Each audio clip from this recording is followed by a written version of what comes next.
During the 19th and 21st century, there was much discrimination within New Zealand around race and gender. This period centred around changing ideologies of women and their role in society. Gender inequality became a consequence of the restricted role that had been placed upon women. Women's role centred around marriage, motherhood and house maintenance. Men's role was to support their families financially and held power of sole decision maker. This created a power imbalance as women were often labelled as the weaker sex and men labelled the more dominant sex. Women have achieved many legislations that have become a crucial part of the workforce. This was achieved by events such as the passing of all women to vote in 1893 alongside women's suffrage movements such as the New Zealand Women's Christian Temperance Union 1885 and the National Council of Women 1896.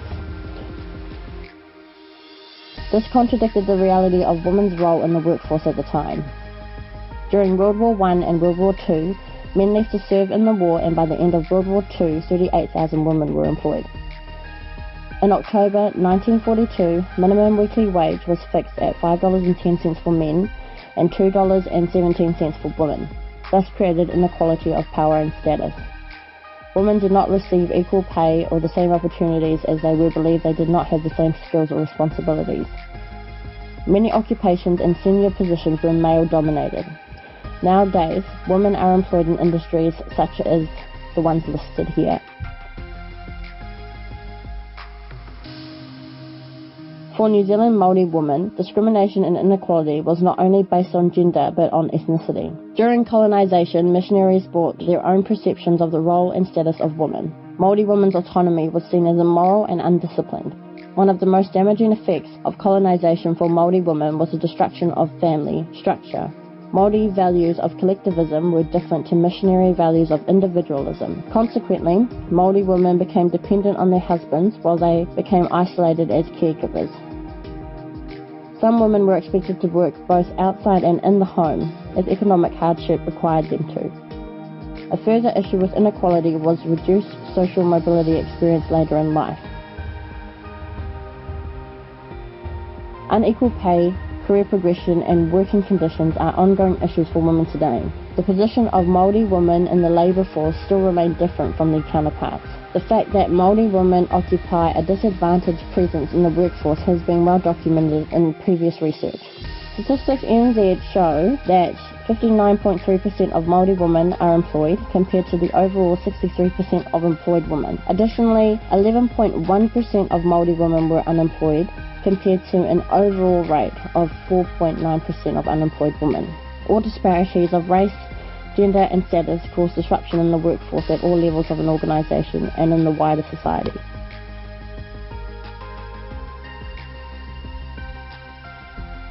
New Zealand's labour market is patterned by ethnicity as well as gender.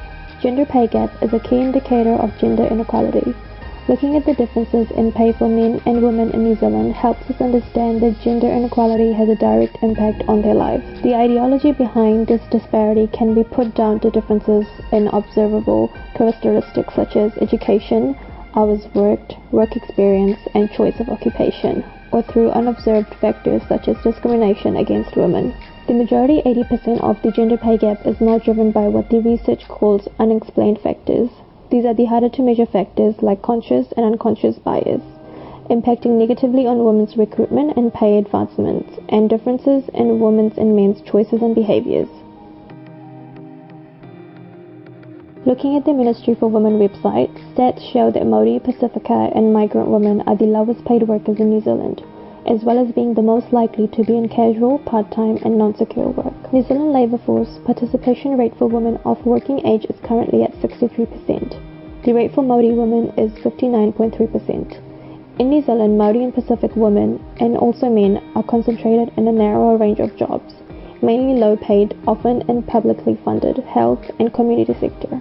Low wages are one reason, alongside casual employment and high unemployment, that Maori and Pacific families are disproportionately experiencing poverty in New Zealand. Objective assessments to ensure fair pay are important for these communities. The graph shows the persistent pay gaps between Pākehā, Asian, Maori and Pacific women and men from 2009 to 2017. The highest line represents male European, The lowest two lines are Maori and Pacific women. The graph shows that the difference between the two growing as part of a general trend of polarizing incomes since 2009. These comparisons show it is Pākehā men who on average benefit from the way the New Zealand labour market is structured by gender and ethnicity. Many Maori, Pacific and new immigrant women work in typical female jobs for low pay, such as food preparation, hospitality, cleaning, caring for children and for old people. Some Maori and Pacific women work in nursing or in primary and kindergarten teaching, where gains have already been made through industrial action to achieve pay parity. Moreover, income stats since the late 1980s show our society is getting more and more unequal. The share of the top 10% and 20% earners have increased disproportionately, while for most people wages have been falling against inflation. We recognise that women in New Zealand are not all the same. Indigenous, Maori, Pacific, Asian, women with disabilities and migrant women may have unique challenges and contributions and may require targeted approaches to ensure they have equal opportunity. Women here and elsewhere are not asking for a handout. They are asking to be paid the same wages as men for the same work, which is fundamental to democratic ideals of equity and justice. Not only do Maori women suffer from discrimination in the workforce, but other Indigenous women and ethnic minorities from around the world feel the negative effects. All these women are affected by intersectionality. Being both female and a cultural minority can set them back when it comes to employment, promotions and pay. In Australia, the Aboriginal women face much lower employment opportunities compared to both white males and females.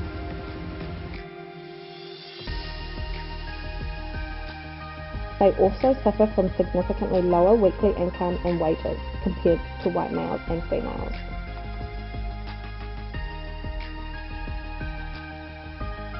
Social welfare indicators in Australia find the Aboriginal women are at the end of the socio-economic spectrum. They are the most socially marginalised group in Australia. The high rates of unemployed Aboriginal women in Australia is an implication from them not having formal qualifications and employability skills. This also means that there are less Aboriginal women in leadership roles in both Indigenous workplaces and non-Indigenous workplaces. Some of the common barriers Aboriginal women face when entering the workforce are employer discrimination and unfair treatment, lower levels of education, poorer general health and well-being, higher likelihood of experiencing poverty, residence in area with fewer opportunities, caring responsibility for children and family commencing at an earlier age, and higher rates of family and domestic violence. In America, African American women are also suffering from inequalities in the workplace. It's found that African American women earn 67% of what white males earn. Black women in America report the highest rates of harassment in the workforce. They experience both racial and sexual harassment, which stems from a history of slavery and colonialism. This treatment towards women can result in them leaving positions, especially in positions that are predominantly male roles.